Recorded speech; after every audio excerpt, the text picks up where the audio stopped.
Hello बच्चों, कैसे हैं आप सब। उम्मीद करता हूँ आप सब सही सलामत होंगे और आप लोगों की तैयारी बहुत अच्छे से चल रही होगी। आज हम नीट के लिए 12th का सेकंड चैप्टर स्टार्ट करने वाले हैं, जो कि शॉर्ट नोट्स होंगे, की नोट्स होंगे और थोड़ा सा फास्ट रिवीजन करने वाले हैं हम लोग। ठीक है, और ये चैप्टर मोस्ट इम्पोर्टेंट चैप्टर है नीट के लिए। हर साल नीट के अंदर इस चैप्टर से बहुत सारे क्वेश्चंस पूछे जाते हैं।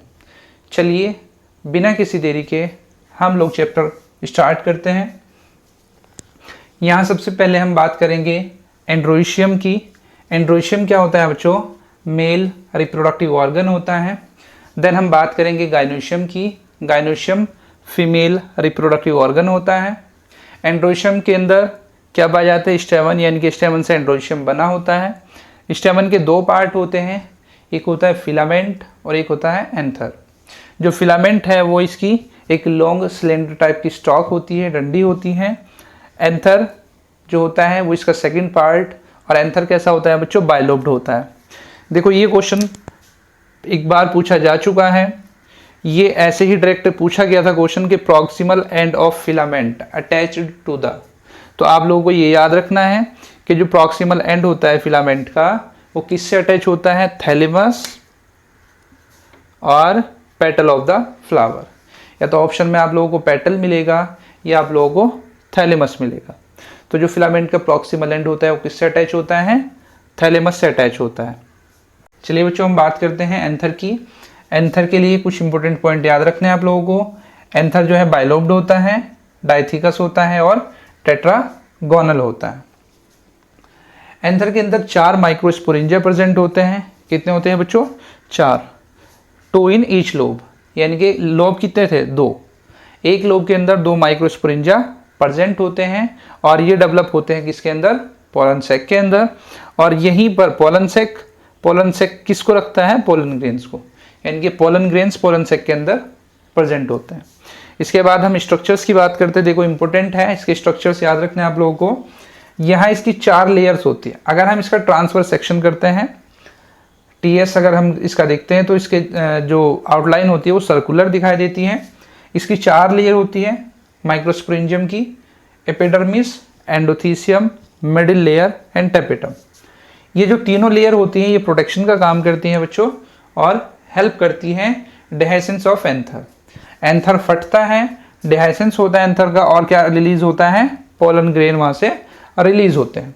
इसके बाद इसका टेपेटम का क्वेश्चन पूछा जा चुका है, आप लोगों को याद रखना है अच्छे से।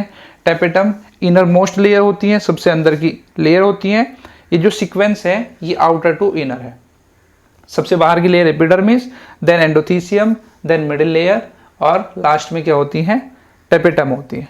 टेपेटम का फंक्शन पूछा गया है पहले भी बच्चों, और याद रखना है आप लोगों को कि जो टेपेटम का फंक्शन होता है वो नरिशेस का होता है। किसे नरिश करने का काम करता है? पोलन ग्रेन को।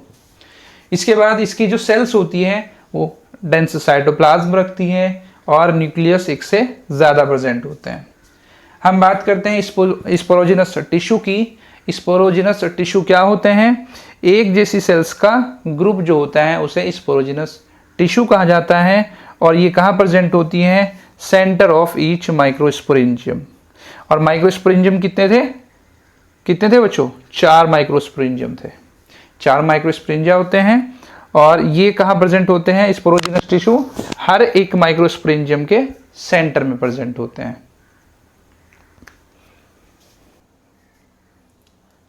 बच्चों अब हम बात करते हैं माइक्रोस्पोरोजेनेसिस की। देखो जेनेसिस से पहले जो भी वर्ड लग जाता है उसी का फॉर्मेशन होना है।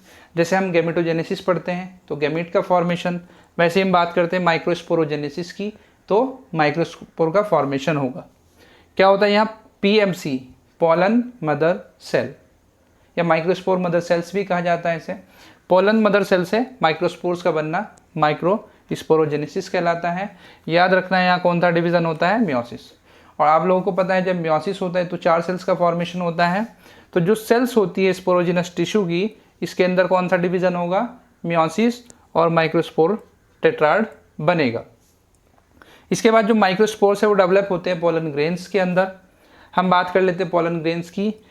मेल गैमेटोफाइट कहा जाता है स्फेरिकल होता है। इसका जो डायमीटर होता है वो 25 से 50 माइक्रोमीटर का होता है, 25 to 50 माइक्रोमीटर का होता है। इसके पास दो लेयर्स होती हैं, एक एक्साइन होती है, एक इंटाइन होती है। एक्साइन और इंटाइन अभी डिटेल में पढ़ेंगे थोड़ा सा इसका, एक्साइन और इंटाइन का। इसे वेल प्रिजर्व्ड किया जा सकता है किसके रूप में, फॉसिल्स के रूप में, due to presence of sporopollenin. आप देखते हैं स्पोरोपोलेनिन कहाँ प्रेजेंट होता है और क्या होता है। जो स्पोरोपोलेनिन होता है बच्चों, एक्साइन जो है, एक्साइन जो बनी होती है वो स्पोरोपोलेनिन की बनी होती है। स्पोरोपोलेनिन एक ऐसा सब्सटेंस होता है जिसे ना तो कोई एंजाइम से डिग्रेड कर सकता, इसके अलावा ये मोस्ट रेजिस्टेंस ऑर्गेनिक मटेरियल होता है और ये विदस्टैंड कर सकता है हाई टेम्परेचर, ज़्यादा स्ट्रॉन्ग एसिड और एल्कली को भी सहन कर सकता है, इनका कोई फर्क नहीं पड़ेगा।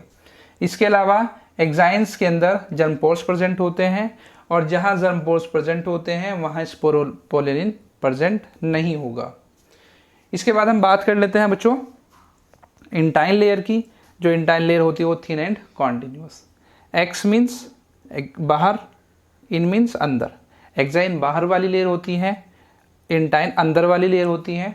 इंटाइन थिन और कॉन्टिन्यूस होती है और सेलुलोज एंड पेक्टिन की बनी होती है। किसकी बनी होती है, सेलुलोज एंड पेक्टिन की बनी होती है। इसके बाद हम बात करते हैं, इसके पास दो सेल्स होती है पोलन ग्रेन के पास, एक वेजिटेटिव सेल्स होती हैं, एक जनरेटिव सेल्स होती हैं।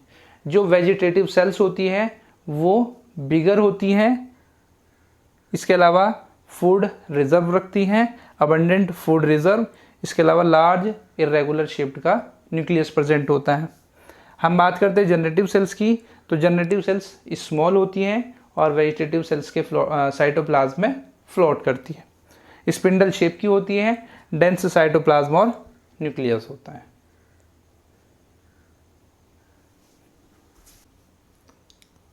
चलिए बच्चों हम आगे बात करते हैं।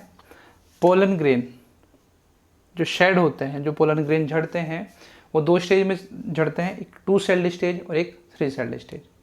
जो 2 सेल्ड स्टेज में झड़ते हैं, जैसे वेजिटेटिव और जनरेटिव सेल थी, तो लगभग ये 60% एंजियोस्पर्म के अंदर ऐसा देखने को मिलता है।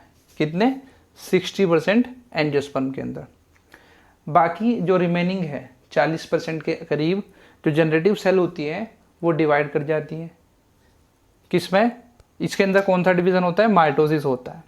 और माइटोसिस होने के बाद जनरेटिव सेल 2 मेल गैमीट का फॉर्मेशन करती हैं before pollen grain shed. Pollen grain झड़ने से पहले पहले ये डिवाइड कर जाती है और 3 सेल्ड स्टेज बना लेती है। उसके बाद हम बात करते हैं पोलन ग्रेन जो होते हैं जैसे पार्थेनियम या कैरेट ग्रास के, ये क्या करते हैं, एलर्जी कॉज करते हैं। एलर्जी में जैसे अस्थमा एंड ब्रोंकाइटिस, याद रखना इंपॉर्टेंट है।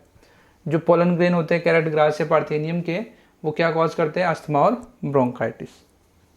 इसके अलावा ये जो इंडिया में, ये इंडिया का प्लांट नहीं है, बाहर से लाया गया प्लांट है। ये क्या करता है, ये कैसे आया था, came into India with wheat. Wheat के साथ जब वीट का इंपोर्ट किया गया, ये इंडिया के अंदर लाया गया। पोलन टैबलेट, ये भी पूछा जा चुका है। पोलन टैबलेट का यूज़ फूड सप्लीमेंट के रूप में किया जाता है और ये किस किस फॉर्म में मिलती है, टैबलेट की फॉर्म में मिलती है, सिरप की फॉर्म में मिलती है। ये क्या करते हैं, ये इंक्रीज़ कर देगी परफॉर्मेंस ऑफ एथलीट। एथलीट की परफॉर्मेंस को ये बढ़ा देगी। और रेस हॉर्सेस की हम बात कर रहे थे बच्चों वायबिलिटी की। जो पोलन ग्रेन की वायबिलिटी होती है वो किस फैक्टर पर डिपेंड करती है, आप लोगों को याद रखना है, टेम्परेचर एंड ह्यूमिडिटी। किस बात पर डिपेंड करती है, टेम्परेचर और ह्यूमिडिटी पर।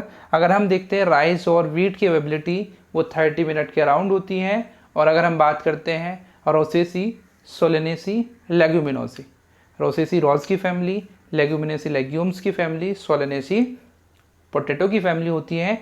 इनकी जो वायबिलिटी होती है वो कुछ महीनों की होती है, फॉर मंथ। अगर हम बात करते हैं पोलन ग्रेन को स्टोर करने की, ये इंपॉर्टेंट क्वेश्चन है, आ भी चुका है नीट के अंदर। तो पोलन ग्रेन जो होते हैं उन्हें स्टोर किया जाता है लिक्विड नाइट्रोजन -196 डिग्री सेल्सियस पर। तो उम्मीद करता हूँ बच्चों ये लेक्चर आप लोगों को अच्छा लगा होगा। और अगर आप लोगों को अच्छा लगा है तो प्लीज़ इसे लाइक करें, सब्सक्राइब करें एंड शेयर करें और बेल आइकन पुश करें। Thank you.